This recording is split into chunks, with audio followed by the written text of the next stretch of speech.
Ok, parfait, donc salut à tous, j'espère que vous portez extrêmement bien. Dans la vidéo précédente, je vous avais dit que selon moi l'or allait littéralement exploser dans cette zone là. Donc là ça fait un bon moment que j'ai pas ouvert le graphique de l'or. Donc je l'ouvre, il est 14h40, on est totalement en direct sur le graphique et on va analyser l'or ensemble, très bien. Donc avant que la vidéo commence, n'hésitez vraiment pas à mettre un like, hein.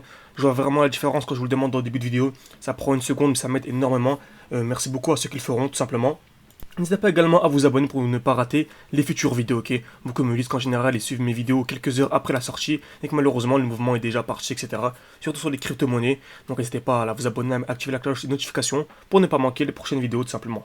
Et si bien sûr vous voulez aller beaucoup plus loin et avoir une stratégie professionnelle, et ma formation totalement gratuite qui est encore disponible ce mois-ci tout simplement. Donc tout est disponible en description, en commentaire épinglé également, et également en haut à droite de votre écran. Normalement une fiche va s'ouvrir tout simplement. Donc ceci dit, donc on va analyser l'or, on va commencer en HTF toujours. Ça fait un bon moment que je n'ai pas ouvert le graphique en HTF. Et je suis bien sûr très haussier sur l'or, ok? Pourquoi est-ce que je suis très haussier? Tout simplement car on a une magnifique zone de QH. Donc on évite de taper une fois, deux fois, trois fois dans la même zone. Donc selon moi c'est une certitude, on va avoir on va avoir un mouvement haussier qui va venir liquider tout simplement l'or. Donc il y a un minimum 15% à venir chercher sur l'or, c'est vraiment une certitude encore une fois. L'or est vraiment très haussier sur du très long terme. On voit bien le graphique en dézoomant. On est vraiment très haussier. Parfait. Donc on va aller en plus petit time frame maintenant. Donc on peut aller en 2D magnifique. On voit ici déjà qu'on est overextended ici. Donc en daily aussi magnifique. Il y a vraiment une overextension. Donc qu'est-ce qu'une overextension? C'est un déséquilibre du marché. Ok. Là ça nous saute aux yeux directement. On est venu ici. On a un mouvement baissier composé de 1, 2, 3, 4, 5, 6, 7, 8 bougies rouges d'affilée sans aucune bougie verte. Ok. Donc il y a clairement un déséquilibre du marché, avec ici de très peu de mèches, ok, il y a vraiment très peu de mèches, il y a seulement une petite mèche ici, mais qui est vraiment négligeable par rapport à la taille du mouvement. Donc il y a clairement une overextension, un déséquilibre du marché. Comme vous savez, le marché ne peut pas monter en ligne droite, on ne peut pas descendre ou monter en ligne droite, on est obligé à chaque fois de venir effectuer des retracements, etc. pour avoir la continuation baissière tout simplement. Donc là il y a clairement un déséquilibre du marché, donc qui dit déséquilibre du marché dit mouvement haussier, ok. Donc qui dit overextension baissière, dit mouvement haussier potentiel à venir. Logiquement, si on a un déséquilibre du marché vers le bas, on va avoir un mouvement haussier vers le haut. C'est logique. Donc déjà, premier indice, overextension. Donc maintenant, on va chercher à ce qu'on arrive dans un bloc institutionnel intéressant. Donc j'attends vos réponses en commentaire. À votre avis, lorsqu'on a une overextension baissière, est-ce qu'on va chercher un bloc haussier ou baissier? Je vous laisse quelques instants pour répondre en commentaire. Et comme d'habitude, parmi tous les beaux commentaires, je sélectionnerai une ou deux personnes. Je les inviterai lors d'un live privé avec moi. Ok? Donc n'hésitez pas à me répondre en commentaire, à mettre pause et à répondre. Je répète la question. Lorsqu'on a une overextension baissière, comme ici, une overextension vers le bas, un déséquilibre du marché vers le bas, est-ce que l'on attend un mouvement haussier à partir d'un bloc baissier ou à partir d'un bloc haussier?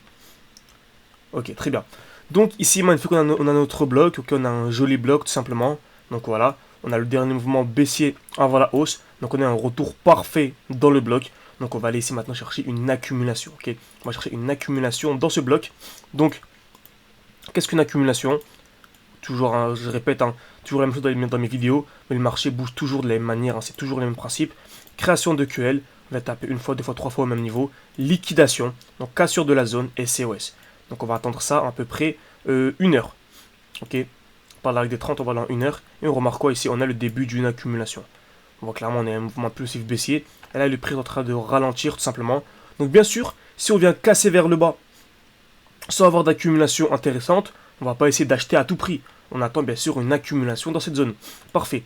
Mais c'est une certitude, on va avoir un mouvement baissier. Hein. Lorsqu'on a une overextension comme ça, un gros déséquilibre du marché comme ceci, plus on remarque si on a une magnifique zone de QH, on est venu taper une fois, deux fois exactement au même niveau dans la même zone. Donc c'est une certitude, on va avoir au minimum, vraiment au minimum, un mouvement haussier qui va aller jusqu'ici. Ok. Donc on va venir combler l'overextension, on va venir combler le déséquilibre du marché, c'est une certitude encore une fois. Je le répète, c'est vraiment, ici, on va pas dire 100%, mais c'est vraiment du 99% de chance. Ok. Donc c'est top. Donc voilà à quoi je m'attends dans les prochaines heures, tout simplement les prochains jours. Donc n'hésitez pas à me dire si cette vidéo rapide vous a plu. Voilà, à mettre un commentaire, je réponds à toutes les questions comme d'habitude. Et tout simplement voilà, à me proposer des actifs en commentaire, j'y répondrai. Voilà, j'analyserai vos actifs avec plaisir. Donc avant que la vidéo finisse, n'hésitez pas également à rejoindre la formation gratuite, totalement disponible en commentaire, épinglée et en description. Voilà, c'est une formation gratuite composée de 3 vidéos, ça dure à peu près 1 heure, ça vous permettra de mieux comprendre les vidéos. Beaucoup ont un très bon niveau, hein. Vous me régalez sur Twitter. Beaucoup m'envoient vos analyses. Beaucoup m'envoient leurs analyses, pardon.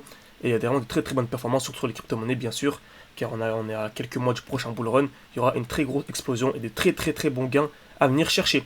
Donc merci à tous et à la prochaine.